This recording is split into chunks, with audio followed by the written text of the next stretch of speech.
Fluminense vai jogar. Não é no Maracanã ainda, mas o Fluminense é mandante hoje no Luso Brasileiro. Fluminense Nova Iguaçu, tudo que você precisa saber sobre essa partida você encontra aqui nesse vídeo completaço de pré-jogo.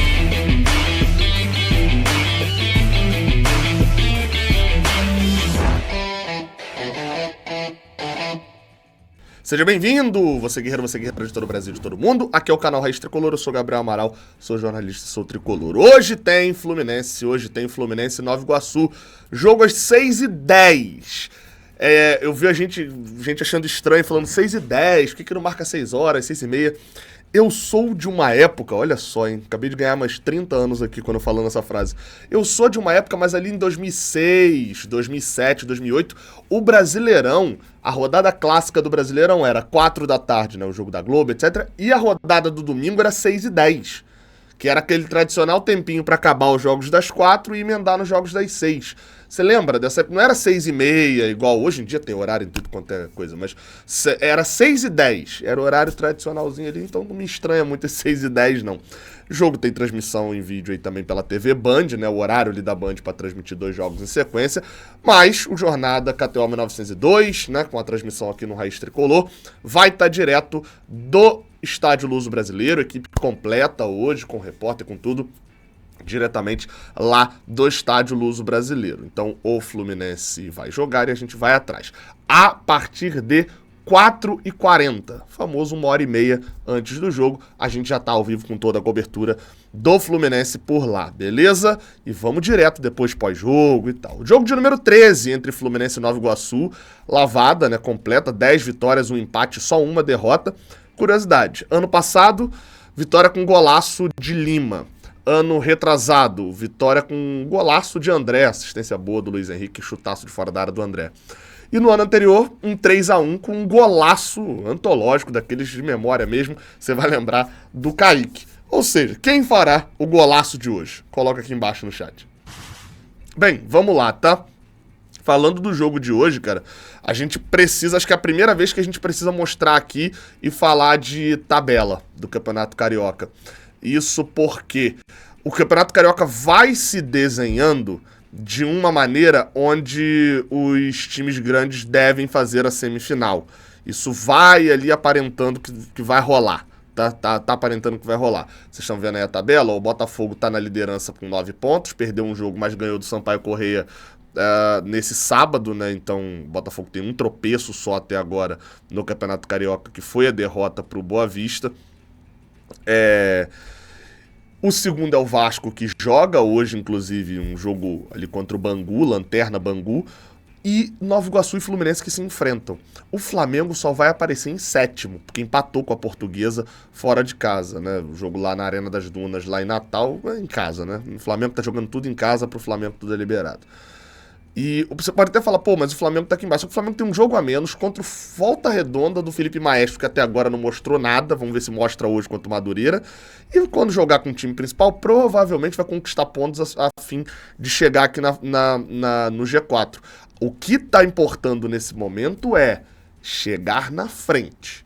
O Fluminense precisa da vitória hoje contra o Nova Iguaçu por 2 motivos. Primeiro, porque se ele perder pro Nova Iguaçu, vai ficar 3 pontos atrás. O Fluminense ainda tem 3 clássicos. E o Nova Iguaçu só vai enfrentar 2 grandes, até na sequência agora Vasco e Botafogo. E vai estar 3 pontos atrás do Fluminense. Então tem que ficar de olho. E outra, se o Fluminense perde para o Nova Iguaçu, vai ficar 2 pontos atrás do Botafogo e talvez 3 atrás do Vasco. E aí pode ir se desenhando um Fluminense que vai para a semifinal em 3º, em 4º, não tendo vantagem ali nesse jogo de semifinal. Então o Fluminense tem que abrir o olho, é algo importante. Ainda mais a sequência favorece um pouco a gente, né? Quinta-feira tem jogo contra o Bangu, que pra mim junto com o Audax ali, é o time mais fraco do Carioca. Eu vi pouco do Sampaio Corrêa, né, ainda. Depois tem um jogo chatinho contra o Boa Vista, provavelmente em Bacaxá, e aí volta pro Maracanã contra o Sampaio Corrêa. Esses 3 próximos jogos, 7 pontos ali seria o mais provável, até porque aqui deve estrear o time principal. E aí daí pra frente vem uma sequência complicada e chata, porque o Fluminense vai ter já um olhar pra LDU, né, na Recopa. Fluminense Vasco na quarta-feira de cinzas, aí joga fora contra o Madureira, talvez em Brasília com o time reserva. clássico contra o Flamengo depois da ida contra a LDU e antes da volta, e fecha um clássico contra o Botafogo depois da Recopa contra a LDU. Então o Fluminense precisa pontuar, e pontuar contra um time que está aqui disputando em cima é essencial para poder passar, não só passar para a semifinal, mas passar para a semifinal com a vantagem dos empates lá, né, dos resultados iguais.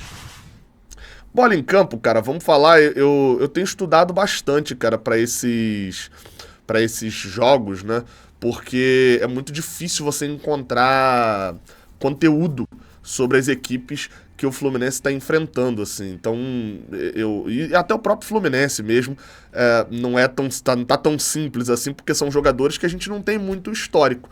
Mas hoje o Marcon deve ter alguns reforços, né, no time titular e no banco de reservas também. O Vitor Lessa deu uma informação de que Gabriel Pires e Renato Augusto estarão no time, e a gente vai poder debater um pouquinho mais aqui. Vamos lá, tá? Escalação provável, não vazou escalação, ninguém publicou escalação. Vamos lá, baseado nas notícias. Vitor Eudes é o goleiro, né? Deve ser mantido ali como titular. Na lateral direita, Lucas Justen, Luan Freitas e Antônio Carlos na zaga. O Lucas Justen, acredito eu, que depois de uma partida boa ali contra a equipe do Audax, já que ele já tinha roubado a vaga do Alexandre Jesus, então deve ser mantido ele titular na lateral direita. A zaga continua, né, tá jogando muito bem. E na lateral esquerda, com a saída do Cris Silva agora em definitivo, né, provavelmente do Fluminense, o Rafael Monteiro também não fez uma partida ruim no jogo contra o Audax, deve ser mantido ele também na lateral. No meio de campo, Felipe Andrade, para mim até agora, né, no início dessa quarta rodada, o melhor jogador do Campeonato Carioca até agora, mas não deve nem jogar até a final, mas enfim, para mim até agora é isso. E o Lessa deu a informação de que o Gabriel Pires provavelmente deve ser titular, né? Ele deve começar, o Renato Augusto começando no banco. E aí eu imagino que o Gabriel Pires substitua o Gustavo Apes, que foi muito mal nos dois jogos iniciais. No jogo contra o Audax, até fez uma partida ok, um primeiro tempo ok ali, mas que, sair com 10 do segundo tempo com cãibra de novo, mostra uma falta de preparo físico ali que me incomoda. Eu não sei se incomoda o Marcão, mas considerando que o Lessa falou que o Gabriel Pires deve ser titular, chutaria que o Gabriel Pires deve entrar, e a gente deve ver, mais que ele esteja aqui como um meia, né? A gente acaba vendo o Gustavo Apes por várias vezes, o Felipe Andrade entra entre os zagueiros, e o Gustavo Apes e o Arthur fazem meio que dois volantes aqui, né? Então o Gabriel Pires deve fazer essa mesma função. No ataque, aí provavelmente sem mudanças, Isaac aberto numa ponta, João Neto aberto na outra, e o Lelê, artilheiro do Campeonato Carioca lá do Jefinho do Botafogo, Lelê, centroavante titular. É esse time aqui? Não sei, pode ser. Você mudaria alguma coisa, Gabriel? Cara, sendo bem sincero, considerando as opções que se tem disponíveis, acho esse daí um time bem ok para esse jogo. Talvez eu trocasse o Isaac. O problema é dar chance para quem, né? Porque quando veio do banco não agradou em nada também o Cauã Elias. Até agora, nas 3 chances que teve, entrou, né, nos 3 jogos, e nos 3 jogos não conseguiu produzir um lance que eu olhasse e falasse, bom, até agora ainda nada. Óbvio. Né, não é pra ser determinista aqui, dizer que o Cauã Elias é um merda porque fez. Não, óbvio que não é assim que a gente trata aqui. Mas não teve motivo ainda. O Isaac pelo menos tem um jogo do Bangu, em que ele é um dos principais jogadores do Fluminense. O jogo em Bangu, o jogo contra a Portuguesa, lá em Bangu. O Cauã Elias, então assim, pra você ultrapassar e ganhar a posição, você tem que fazer melhor do que o titular. Até agora, o Cauã Elias não fez melhor do que o Isaac, né? Talvez seja a posição que a gente tenha mais vasta quantidade e qualidade no time principal para titular e reserva, mas nesse time tá faltando um pouco pensando em ataque. Quem já até jogou nessa posição, jogando mais aberto, assim, né, quase que como um atacante, foi o Wallace em algum momento da base, né, ali antes da lesão dele. Mas também é outro que entrou e não agradou nem um pouco também no meio de campo. Então, começam a faltar opções. Talvez a solução, né? Não deve ser titular, mas seria a solução. O Renato Augusto entrando e o Fluminense armando um 4-4-2. O Marcão já jogou algumas vezes no Fluminense no 4-4-2. Sairia o Isaac, centraliza um pouco mais o João Neto e teria o Renato Augusto pelo meio. Mas, a princípio, o Renato Augusto deve começar no banco de reservas. Sobre o Nova Iguaçu, vamos lá para a provável escalação deles. Fabrício, goleiro. Para mim, até agora, eu tenho visto alguns jogos, né? O jogo do Carioca no YouTube ajuda muito para ver. Eu visto alguns jogos do Carioca, acho que times que eu não vi foi Vasco e Boa Vista ainda. Vasco e Boa Vista pra correr. Esses 3 times eu só vi por alto, assim. Mas tenho visto, tenho gostado de ver jogos do Carioca. E o Fabrício, pra mim, é o melhor goleiro do Campeonato Carioca até agora. É o que tá pegando esse maluco, uma mistura de Fernando Henrique com Cavalieri ali, mais ou menos. Defesas importantes, mas espalhafatosas ali com Fernando Henrique. O Nova Iguaçu tem muitos jogadores de bases dos clubes grandes, tá? Isso chama atenção, tem pelo menos um de cada aqui. O Caio Tenório, lateral direito, que era a base do Vasco. Na zaga, o Gabriel Pinheiro, o Sérgio Rafael. Esse Gabriel Pinheiro tem ido bem. O Sérgio Rafael é aquele zagueiro troncudão, pesadão. Talvez aqui se o Isaac cair dobrando aqui pra jogar em cima dele, pode ser uma boa. E o Ítalo na lateral esquerda. Ronald e Albert e Xandinho é o meio de campo que ainda tem. Iago Ferreira, que é aquele Iago Ferreira mesmo, o ex-Fluminense, o filho do Iranil, do Chuchu, que jogou aí pro Náutico. Eu achei até que o Iago Ferreira tava jogando mais centralizado, mas ele, na teoria, a escalação dele é mais aberto pela ponta direita, ex-base do Fluminense. Bill joga pela ponta esquerda, é destro, ex-base do Flamengo. E o centroavante seria o Carlinhos, que, enfim, tem 2 gols no Campeonato Carioca, fez gol contra o Flamengo, fez gol na estreia também. É um jogador importante, mas foi expulso na última rodada. Pode ser que o centroavante seja o Emerson Carioca, que chama atenção. Assim, ele vai ficar marcado por isso a vida inteira. É aquele cara que no Carioca fez um gol e pra provocar a torcida adversária tirou o short, ficou pelado dentro do campo uma vez, tomou uma punição e tal. Enfim, deve ser ele no lugar do Carlinhos, se o treinador do Nova Iguaçu não inventar alguma coisa ali muito diferente, tá? Alguns dados importantes sobre esse jogo, né? Lelê é o jogador do Fluminense, aliás, é o jogador do Campeonato Carioca inteiro com o maior número de finalizações certas. Contando finalizações certas e erradas, ele é o maior. Ele é o maior jogador com o número de finalizações certas e, contando certas e erradas, ele também é o maior. Então é um cara que tem finalizado muito.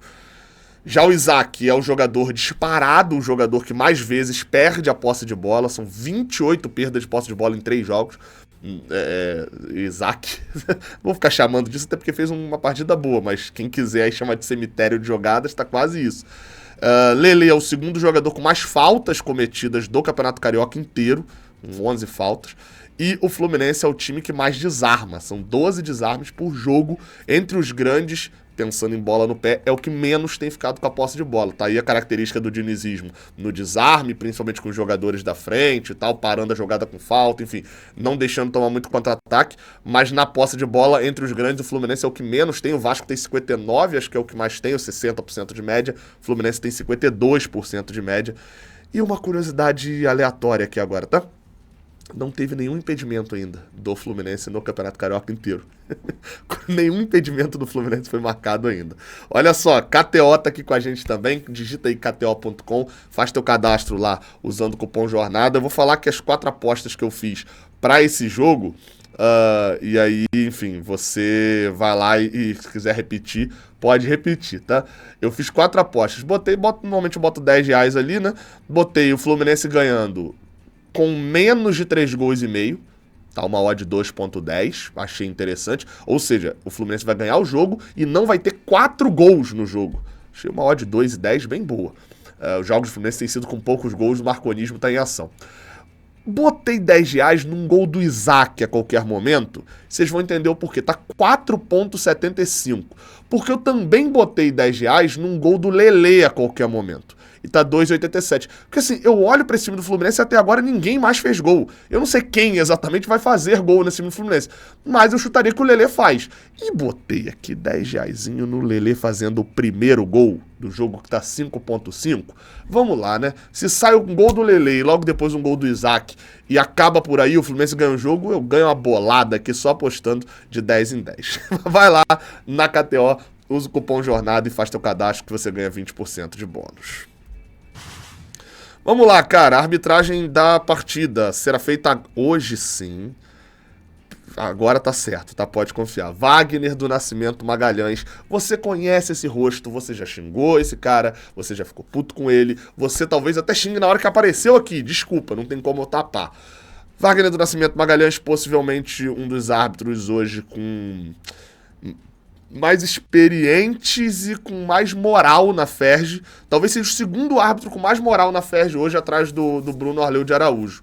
E aí vocês sabem como é que funciona, né? O árbitro que é muito experiente, tem muita moral na FERJ, provavelmente é o árbitro com o maior número de erros do Brasileirão. Mas enfim, né? Wagner do Nascimento Magalhães, pelo menos uma crítica aí que eu fiz no outro jogo, o Wagner pelo menos apita a Série A, né?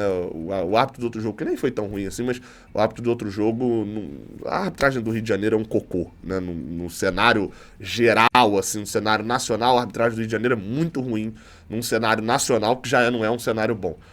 Mas vamos de Wagner do Nascimento Magalhães. É isso então, tá?